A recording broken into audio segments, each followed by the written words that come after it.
Welcome to the Sounds of Resistance channel. The advance of the Ukrainian army on the southern fronts continues at full speed. While the Ukrainian armed forces are waving victory flags in the east, they continue to inflict heavy blows on the Russian army in the south. At the heart of Ukraine's southern operations are Kherson, Crimea, and Melitopol. The balance in the south changed completely when the Ukrainian armed forces received US-made high-mobility M142 artillery systems at the end of June. By August, Ukrainian Himars had already destroyed more than 200 high-value Russian targets. In August, the Ukrainian armed forces determinedly took the offensive operations in Kherson to the next level and heavily bombarded the Russian Federation Black Sea Fleet's military airbase in Crimea at the dawn of August 8th. As a result of the attack, the Russian Black Sea Fleet received a very heavy blow. With the participation of the AGM-88 HARM anti-radiation missiles secretly supplied to the Ukrainian Air Force by the US in early August, the Russian army's air dominance in the south was completely over. Ukrainian Himars started to carry out much heavier attacks with the support of the Ukrainian Air Force. The Russian army was completely helpless as Himars missiles exploded like fireworks over Russian military bases and ammunition depots. The source of the power of the Russian in Kherson was that they easily provided ammunition support from the Crimea and the eastern regions. These shipments were made via 4 key bridges over the Dnipro and Inhulets rivers. Ukrainian artillery repeatedly targeted these bridges with Himars missiles in July and August, crushing the centers of the Russian logistics networks.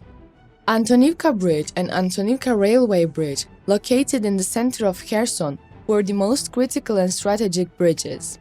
As a result of the powerful missile attacks of the Ukrainian Himars, these bridges were completely ineffective. Thanks to this, more than 20,000 Russian soldiers were trapped here. Russian soldiers and commanders were helpless. Some of the soldiers fled to the Crimea, while others were waiting to die in the Ukrainian attacks. With Himars artillery under fire control of 4 bridges, Putin was unable to send additional support to the Kherson region. The only solution for the Russians was to repair bridges or supply ammunition with pontoon bridges. Today, again, the Russian army was desperately trying to repair the Antonivka Railway Bridge and reactivate its logistics network. The Antonivka Railway Bridge was the main logistics route between Crimea and Kherson and provided 100 times more ammunition shipments than the Karayol Bridge.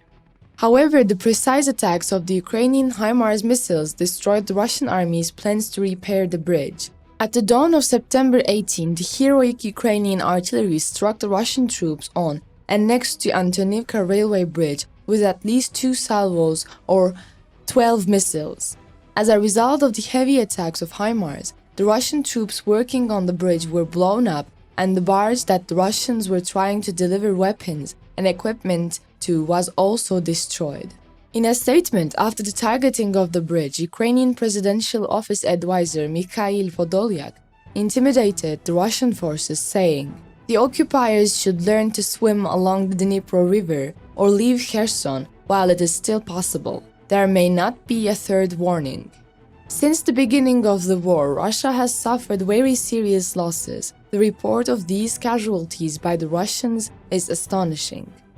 Since the beginning of the Ukraine-Russia war, the Russian army has lost 2,212 tanks, 1,311 artillery systems, 4,719 armored combat vehicles, 169 anti-aircraft defense vehicles, 314 multiple rocket systems, 252 aircraft, 216 helicopters, and 919 unmanned aerial vehicles.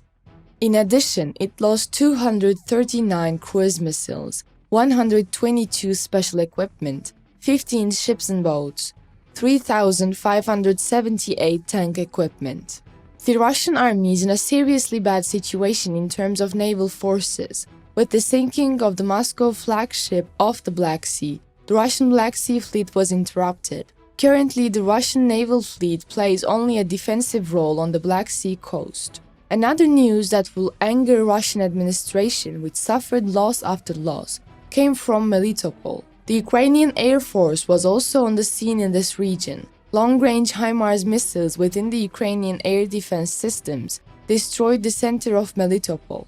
The mayor of the region, Ivan Fedorov, stated that the explosion that occurred was very violent and the death toll has not yet been clarified. After the explosion, there has been no statement from the Kremlin administration yet. President of Ukraine, Zelensky, stated that they will continue their war of freedom without interruption and that preparations for the next stage of the liberation of Ukrainian lands are in full swing. Zelensky stated that in Izium, Balaklia, Kupiansk, and Kharkiv regions, they mostly forced the Russians to withdraw the border. An interesting incident occurred on the Dnipro River as the Ukrainian army continued their counterattack to regain their territory. In line with the orders of the Russian Defense Ministry, Russian troops, while flying over the Dnipro River to attack the Zaporizhia nuclear power plant with a Ki-52 Crocodile attack helicopter, crashed into a column of the bridge over the Dnipro River that the Nazis were trying to build during World War II. The Russian Ministry of Defense stated that the air team that carried out the flight detected the barge of the Ukrainian army within 15 kilometers of their location, and then the barge was neutralized by 2 Vih-guided missiles. The Russian Defense Ministry could not escape humiliating the Russian administration because the barge that the Russian Defense Ministry was talking about was actually a fixed pylon of a bridge over the river for more than 80 years. It was not a barge with Ukrainian army personnel. The battle of the Russian Air Force with the bridge pylon on the Dnipro River was reflected in the cameras. The Russian Defense Ministry's cover-up policy on this issue hasn't worked very well. The Russian media, which is mostly on the agenda with fake news, is at work again. Some Russian state channels carried the striking statements about the Himars long-range missiles that Ukraine received from the USA. In the news of the Russian state channels, it is stated that most of the Himars, which are within the scope of the Ukrainian air defense, were destroyed by the Russian army.